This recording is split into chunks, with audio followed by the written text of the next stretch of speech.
का schedule out हो चुका है। बेसिकली जो आपका एग्जाम कब है उसकी डेट शीट क्या है एनटीए ने रिलीज कर दी है। ये जो नोटिस आया है आप देख सकते हो स्टूडेंट, ये कल ही रिलीज किया गया है। ये जो नोटिस है एनटीए एनटीए की वेबसाइट पे ही कल ही रिलीज किया गया, 19 दिसंबर को रिलीज किया गया है। और इसमें बेसिकली क्या बताया गया है, इसमें आपका क्या है एग्जाम शेड्यूल के बारे में बताया गया है कि आपका जो एग्जाम है वो कौन सी डेट को है। ओके।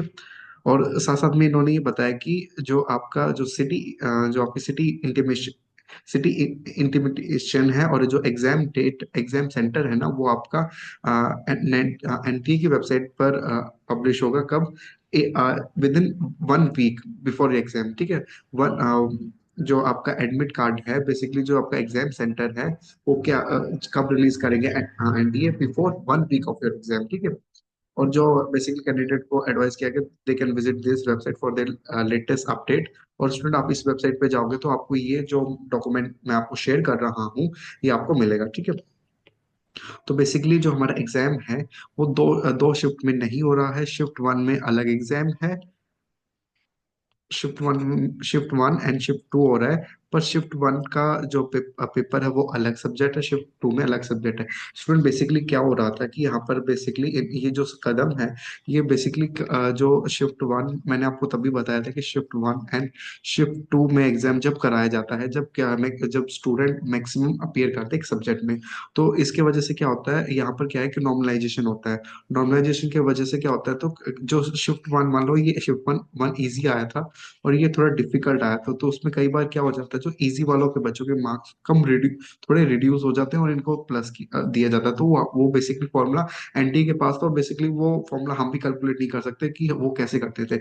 तो इस नॉर्मलाइजेशन को रोकने के लिए तो क्या एनटीए ने भी जब जब हमारा नोटिस आया था उसमें भी लिखा था कि NTA is planning to conduct the exam within 1 shift. Okay. तो फाइनली वो हो गया है कि अब जो हमारा एग्जाम है वो एक ही शिफ्ट में हो रहा है। ठीक है। एक ही शिफ्ट में क्या होता है कि एक ही शिफ्ट में फिर हमारा नॉर्मलाइजेशन नहीं होता। जितने आपने क्वेश्चन ठीक करे आपका डायरेक्ट स्कोर आता है। ठीक है। और उस डायरेक्ट स्कोर और डायरेक्ट परसेंटेज आती है, तो वो एक अच्छा होता है।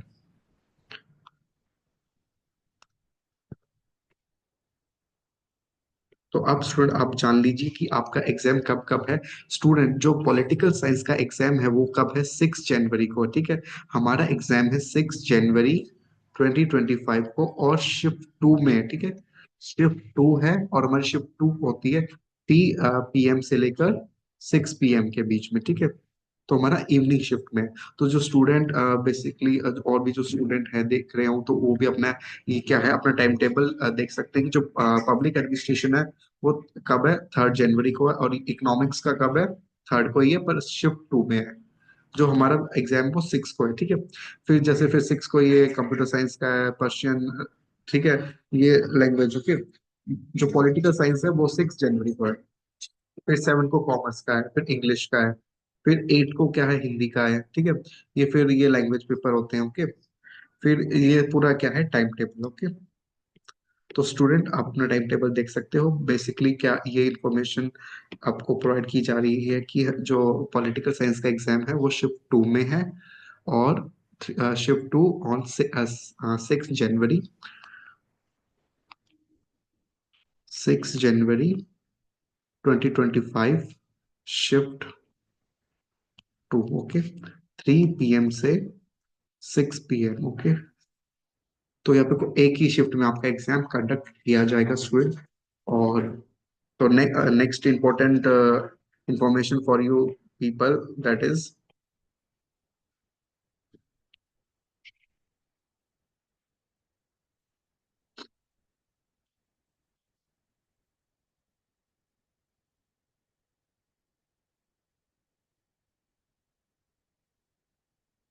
so as your exam is approaching to near, so we have almost 25 20 days. ठीक है, max to 25 20 days. Okay.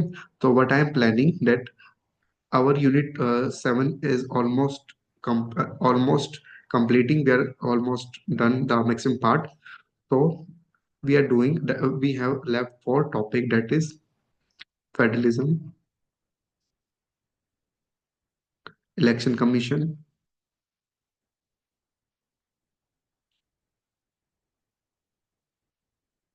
आपके ये 73rd और 74th अमेंडमेंट, और आपकी सेचुरिटी और कॉन्स्टिट्यूशनल बॉडी। ओके।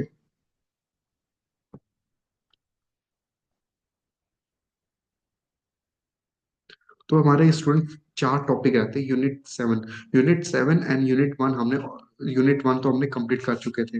यूनिट 7 हम हमारी भी कंप्लीट हो जाएगी इसी वीक या मोस्ट, अगर हम ये लेक्चर अभी आपका फ्राइडे को जाता है,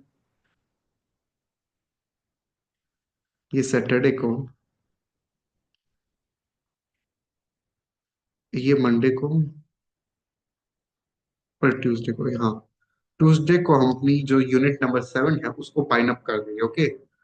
और साथ साथ में जैसे फ्राइडे, सैटरडे, ओके, फिर मंडे से साथ साथ में आपकी दो क्लास आएंगी, ठीक है, मंडे से आपकी क्या आएंगे, दो क्लास।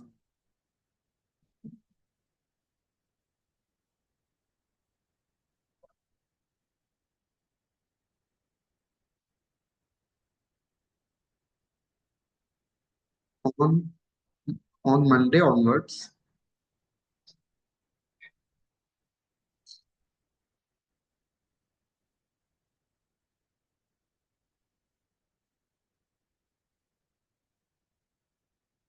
हम दो क्लास कंडक्ट करेंगे, एक तो PYQ सीरीज वाली, उसमें आप यूनिट 7 आएगी, ठीक है।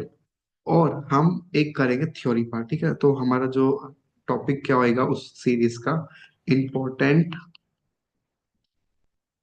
कंसेप्ट, ठीक है, फ्रॉम यूनिट 1 to 10, ठीक है। तो हम एक दिन एक यूनिट के लिए देंगे जो इंपॉर्टेंट आएगा, मतलब शॉर्ट शॉर्ट टॉपिक। ओके, इसको आप क्या कह सकते हो, short short topic series. Okay. तो अब student, this is impossible to complete this syllabus in detail. So what I'm planning that will be complete till unit number 7, and then one lecture will be of PYQ series, and जो PYQ series का lecture आएगा Monday, Wednesday and Saturday, ये आएगा आपके PYQ series. Okay. और जो हमारा important theory, जो थ्योरी सेशन आएगा वो आएगा Tuesday, Thursday and Friday. Okay. तो ध्यान रखना स्टूडेंट, अब हम ये स्टार्ट करने वाले हैं to keeping in your mind that your exam is near. तो we are doing PYQ, yes, PYQ series क्या है, हम पूरे यूनिट 7 की करेंगे कवर, ठीक है, क्योंकि मैंने पहले यूनिट 1 की थी, तो हम यूनिट 7 की करेंगे, क्योंकि जो यूनिट 7 है वो बहुत मोस्ट स्कोरिंग यूनिट है। और कई बार क्वेश्चन क्या है, रिपीट आ जाते हैं, और एक कंसेप्ट से हमें क्या है, क्वेश्चन क्लैरिटी आ जाती है कि भाई इस टॉपिक से ये क्वेश्चन हमें मिल सकते हैं। So on Monday onwards, we will get two lecture that will be PYQ. No, Monday you will get these two series. Monday, Wednesday, and Saturday PYQ series, and theory series will be Tuesday, Thursday, and Friday, and sharp 1 p.m. And if you like the content, share your valuable feedback. And this is for my side. Then all the best for the exam.